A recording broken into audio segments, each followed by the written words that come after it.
France dégage. Voilà les pancartes que l'on lit depuis quelques mois, depuis quelques années maintenant, dans plusieurs pays, au Sahel notamment. Mali, Burkina et maintenant Niger. D'ailleurs, depuis quelques jours, le président français a acté le départ de l'armée française du Niger, le retrait de 1500 hommes ainsi que de leurs équipements. Et j'entends tout le monde être très content. C'est une victoire, la France a été ridiculisée, la France a été humiliée au Niger et tout le monde est très content. Le Niger va devenir un pays réellement souverain, les pays africains sont en train d'être réellement décolonisés, ainsi de suite, ainsi de suite. Alors, dans toute cette euphorie, je pense qu'on ne parle pas du plus important. Parce que comme vous allez le comprendre dans cette vidéo, la réelle indépendance d'un pays commence peut-être au niveau politique, mais s'obtient réellement au niveau économique. Et on va voir dans cette vidéo, preuve à l'appui, que le Burkina, Mali, le Niger et les autres pays africains sont loin d'être indépendants et souverains. Vous allez comprendre où sont les réels enjeux, dont on ne parle pas. Parce qu'aujourd'hui, on est en train d'être dans la joie et l'euphorie, parce que des bases militaires partent. Mais je vous rappelle que beaucoup de pays africains n'ont aucune base militaire française sur leur sol. Sont-ils pour autant réellement souverains? Les amis, on va parler des vrais enjeux dans cette vidéo, là où ça pique réellement. Mais c'est plus qu'urgent. Pourquoi on ne se laisse pas distraire du véritable enjeu?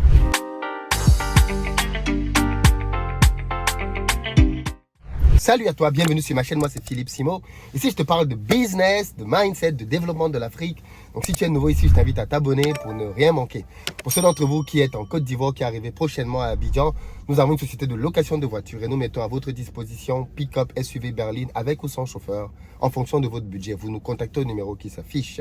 Si vous cherchez plutôt un appartement de bon standing pour les fêtes de fin d'année, pour la CAN ou simplement pour votre séjour à Abidjan, dans la barre de description, nous avons un lien pour réserver votre place dans le calendrier. Et puis enfin, si vous voulez plutôt une maison pour vous, pour votre famille, comme un investissement, sachez que nous construisons désormais des maisons et nous organisons des visites tous les samedis à 15 h. Donc vous pouvez nous contacter au numéro qui s'affiche pour faire partie des prochaines visites. Alors les amis, il faut se dire 2-3 vérités. Et je sais que ce que je vais dire dans cette vidéo va faire mal, notamment aux gens qui n'aiment pas beaucoup réfléchir. Parce que malheureusement, beaucoup de gens aiment bien les solutions faciles. Ils aiment bien qu'on leur dise 1 plus 1, voilà, blanc, noir, les Français sont bons, mauvais, les Africains sont bons, les Américains sont mauvais, les Africains sont bons. Si vous vous attendez à ce genre de litanie, ce genre de propos sans aucune nuance, ce n'est pas ici que vous allez les entendre. Et je pense qu'il est important, dans cette grande période d'euphorie autour du départ de l'armée française du Niger, de rappeler aux gens les véritables enjeux. Les amis, le monde est dirigé par l'économique. Retenez-le bien. Le monde est dirigé par le pouvoir économique. Et il se trouve que les pays africains, en réalité, ont de fausses économies, dans le sens où l'argent qui est produit bien souvent sur le continent africain est ressorti du continent africain. J'ai pris plusieurs exemples ici, pas plus tard qu'hier avec une vidéo dans laquelle je vous parlais des passeports au Mali, pour vous montrer qu'en réalité, le véritable enjeu de l'Occident sur le continent africain, c'est d'avoir la même mise sur le continent au travers des entreprises. Ce n'est pas au travers de l'armée, au travers de l'entreprise. Les bases militaires sont un moyen de pression important, je suis d'accord qu'il faut qu'elles partent, mais le départ des bases militaires ne va pas changer la figure économique des pays africains, à moins qu'il y ait un réel nationalisme entrepreneurial et économique dont on va parler dans cette vidéo. J'ai fait un conseil il y a plusieurs années dont j'ai parlé ici sur cette chaîne, qui est de dire que depuis l'avant-indépendance des pays africains, le savant mécanisme qui avait été mis en place par le général de Gaulle avait été de mettre en Afrique des entreprises qui s'assureraient de pouvoir exploiter littéralement les peuples et les pays africains en travaillant dans ces pays sans avoir beaucoup d'impôts à payer, en travaillant dans ces pays, en exploitant les matières premières, ainsi de suite. On connaît tous Elf. On connaît comment Elf a travaillé dans plusieurs pays. On se rappelle de comment Elf travaillait au Congo, sans que les autorités congolaises n'aient aucun moyen de contrôler le pétrole qui sortait du Congo. Voilà la logique. Créer des entreprises sur le continent africain qui vont simplement venir là et faire énormément de fric sans payer d'impôts et rapatrier leurs bénéfices vers la métropole. Voilà l'objectif. Les bases militaires, tout ce que vous voulez autour, ce sont des éléments de pression. Mais le cœur du business, c'est ça. Voilà pourquoi vous allez remarquer que jusqu'aujourd'hui, quand vous prenez les pays africains, francophones au moins, Vous regardez les entreprises qui embauchent le plus de personnes, c'est bien souvent des entreprises françaises ou occidentales, après l'État. Remarquez bien ça. C'est très important de comprendre ce que je vous dis là maintenant, les amis. Parce que sinon, on est en train de rigoler, on est en train de danser, chanter, mais en fait, on est en train de passer à côté des enjeux. Dans la plupart de nos pays, vous allez voir que la première banque dans le pays, c'est souvent la Société Générale. Elle est là depuis plus de 50 ans, avant les indépendances même. Vous allez voir qu'au niveau des assurances, AXA est souvent parmi les mieux placés. Vous allez voir qu'au niveau des brasseries, vous allez voir que Castel est souvent la brasserie du Cameroun, Solibra, ainsi de suite. Ils sont là. Et c'est souvent au Cameroun, par exemple, c'est le premier employeur privé du pays. Le premier. Une société française. Castel. Et qui, bien évidemment, donne de la bière à profusion aux populations. Vous allez vous rendre compte que dans les ports, c'était bien souvent Bolloré. Vous allez vous rendre compte que dans la cimenterie, on construit avec du ciment. Lafarge, Holcim. Vous allez vous rendre compte que dans les mines, Total. Oui, les amis, les secteurs stratégiques ont été quadrillés par des multinationales occidentales qui ont obtenu, de part des politiciens, parce que c'est là où c'est intéressant, c'est qu'on s'assure d'avoir en Afrique un politicien qui va être favorable aux demandes qu'on va lui faire, qui va accepter de signer, comme on a pu le voir au Mali avec Ibeka, des accords absurdes dans lesquels on voit le Mali, on voit un président, on voit un pays dans lequel on te dit que tu refuses un partenaire qui te donnait 30 000 francs pour le passeport pour prendre un autre partenaire qui t'en donne 18 000. Nonsense. Mais voilà donc à quoi ont parfois servi les politiques et politiciens africains. À s'assurer qu'ils vont donner les meilleures faveurs possibles aux entreprises françaises, occidentales, en général. Vous voyez que dans cette équation, les bases militaires n'interviennent pas. On n'a même pas besoin de bases militaires dans beaucoup de pays. Il suffit d'avoir des dirigeants qui vont être favorables à ce genre de discours. Le problème, c'est qu'en faisant ça, tu nuis à ton pays. Tu nuis aux intérêts de ton pays. On a des dirigeants qui vont accepter de signer des contrats parmi les plus faramineux au monde. On va signer des contrats dans lesquels, je me rappelle par exemple, pour certains cas qui sont connus aujourd'hui, on attribue le marché à une entreprise qui est pourtant de très loin la plus chère. De très loin la plus chère. Tu compares le bilan, le devis d'une entreprise chinoise, le devis d'une entreprise française. L'entreprise française est beaucoup plus chère, 2-3 fois plus chère que l'entreprise chinoise, mais bizarrement, on donne le marché à l'entreprise française. Qui fait ça? Voilà donc là où le politique joue. S'assurer de la docilité des dirigeants pour obtenir de la signature de contrats économiques pour que derrière, les pays africains servent soit de débouchés, on peut voir ça aujourd'hui avec le groupe CFAO, avec Carrefour, la venue de plus en plus grande des supermarchés en Afrique. Autant on peut voir ça comme, oh oui, il y a une classe moyenne, on a maintenant des centres commerciaux comme en Europe. Mais ce qu'on n'est pas en train de voir aussi, c'est que ces centres commerciaux deviennent le moyen par lequel on peut envoyer en Afrique ce qu'on veut comme marchandise. Ben oui, les amis. On envoie et on envoie et on envoie de la marchandise. Mais qu'est-ce qui se passe? Je vous rappelle que dans le même temps, Walmart, c'est le numéro 1 dans le monde des supermarchés. Quand Walmart a voulu venir s'installer en France, le régulateur a dit non, on ne veut pas de Walmart en France. Bizarre, on n'est pas dans la concurrence.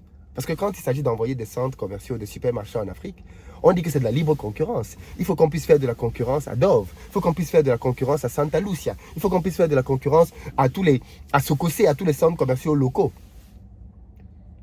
C'est de la libre concurrence. Mais quand les Américains disent qu'ils veulent venir eux aussi faire la libre concurrence en France avec Walmart, on refuse. Non, on interdit à Walmart de venir en France.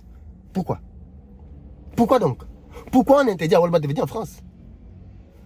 Parce que Walmart, venant en France, va inonder le marché français de produits américains. Et ceci va tuer qui? Les artisans locaux. Aussi simple que ça. Ça va tuer les artisans locaux.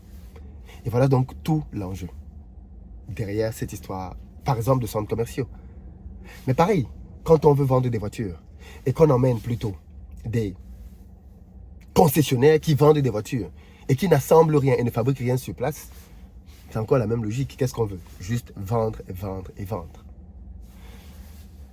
Et c'est aux pays africains de prendre conscience. Donc voilà, moi je dis, si les dirigeants maliens, burkinabés et nigériens veulent réellement avoir un impact significatif sur l'autonomie de leur pays, c'est bien d'avoir une liberté de ton. C'est bien d'avoir une indépendance vis-à-vis de l'ancien colonisateur. mais pour que ce soit parachevé, il faut absolument que pendant le temps qu'ils sont au pouvoir, qu'ils créent les conditions d'une émergence de champions locaux ou au pire, continentaux. Il faut absolument que pendant qu'ils sont là, qu'ils s'arrangent comme Obasanjo au Nigeria pour donner des marchés à des locaux, pour donner de la compétition aux entreprises occidentales, pour donner les mêmes avantages, parce qu'en fait, c'est souvent là que ça intervient. Si une entreprise occidentale vient pour s'installer, qu'on lui donne des avantages de douane, d'impôts, elle ne paye pas d'impôts pendant 10 ans, ainsi de suite, et bien quand une entreprise locale vient, on doit lui donner à minima les mêmes avantages. À minima les mêmes avantages. Et ce n'est qu'en faisant ça donc, qu'on va réellement établir les bases d'une véritable souveraineté. Parce que si vous pensez que c'est juste une question de base militaire, je pense que vous vous trompez. C'est un bon début. Attention, je ne suis pas en train de cracher sur cette avancée. Non, non, pas du tout. J'ai fait des vidéos pour en parler, donc c'est significatif. Mais je veux qu'on ait une vision économique aussi de la chose. Et économiquement parlant, il faut absolument, que ce soit au Gabon maintenant, il faut absolument que l'on crée des champions nationaux. En France, l'économie française est détenue par des Français. Dans la téléphonie mobile, Bouygues, Free, Xavier Niel, allez dans les secteurs que vous voulez. Les pans entiers de l'économie sont détenus par des Français.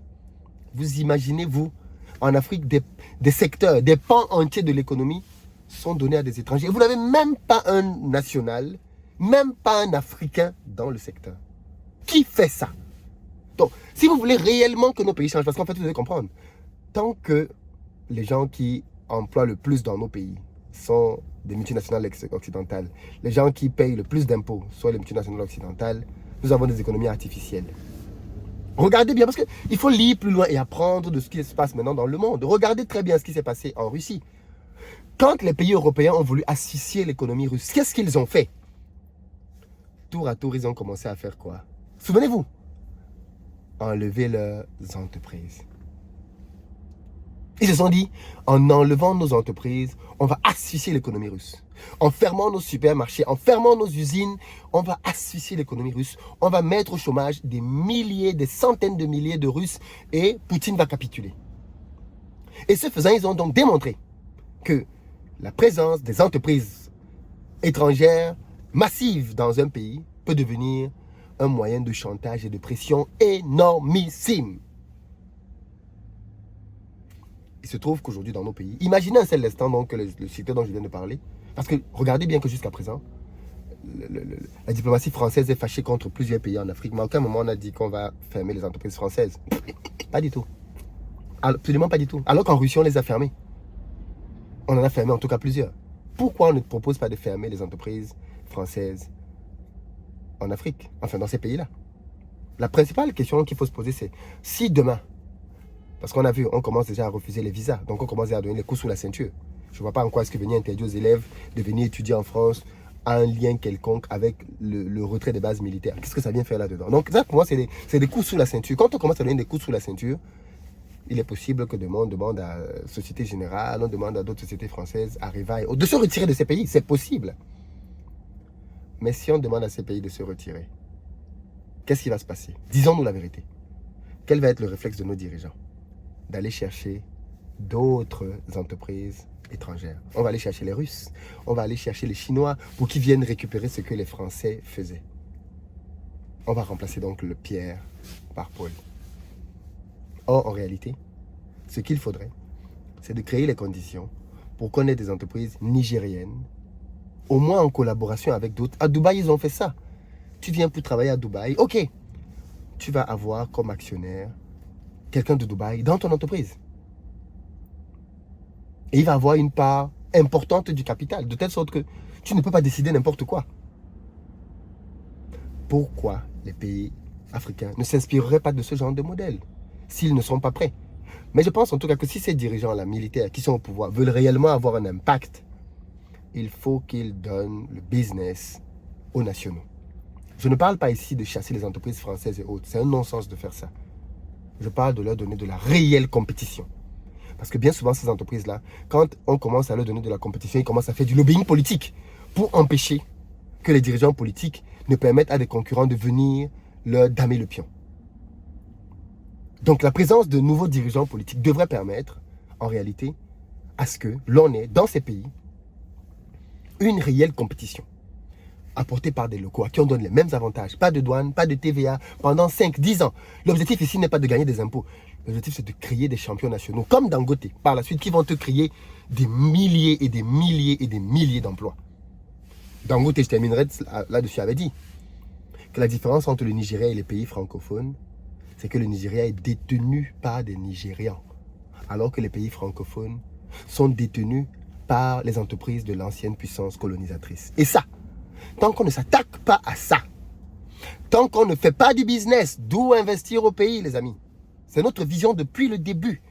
Aller combattre cette hégémonie-là. Tant qu'on ne combat pas cet aspect-là, on est en train de faire de la course des enfants. On court le matin. On court le matin.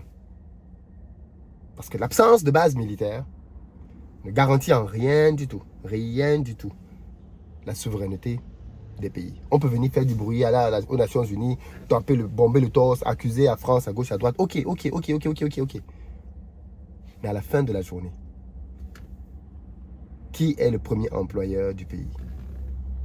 À la fin de la journée, qui paye le plus d'impôts? À la fin de la journée, parce que c'est avec l'argent des impôts qu'on fait vivre le pays. Et si les principaux contributeurs sont français, j'espère que vous avez compris ce que je veux dire. On n'y est pas du tout. On n'y est absolument pas du tout. Donc le France dégage, c'est bien pour le côté politique, pour le côté militaire, mais il doit y avoir une féroce volonté pour les pays africains de posséder leurs économies. De telle sorte que quand on regarde, oh ça appartient à qui? À un Malien. Ça c'est à qui? À un Malien. Ça c'est à qui? C'est un Burkinabé. Ça c'est à qui? C'est un Nigérien. Ça c'est à qui? C'est un Ivoirien. C'est vers ça qu'on doit aller. C'est vers ça qu'on doit aller. Et arrêter de donner des marchés, de donner des pans entiers de l'économie à des étrangers. Parce que, excusez-moi de dire ça, mais l'inverse n'est pas vrai. Aucun pays au monde sérieux ne donne des pans entiers de son économie à des investisseurs étrangers. Aucun pays sérieux ne fait ça. Il ne faut pas que les Africains se distinguent en faisant ce que personne d'autre ne fait. Dites-moi ce que vous en pensez. Et si vous êtes d'accord, partagez massivement cette vidéo. Ciao.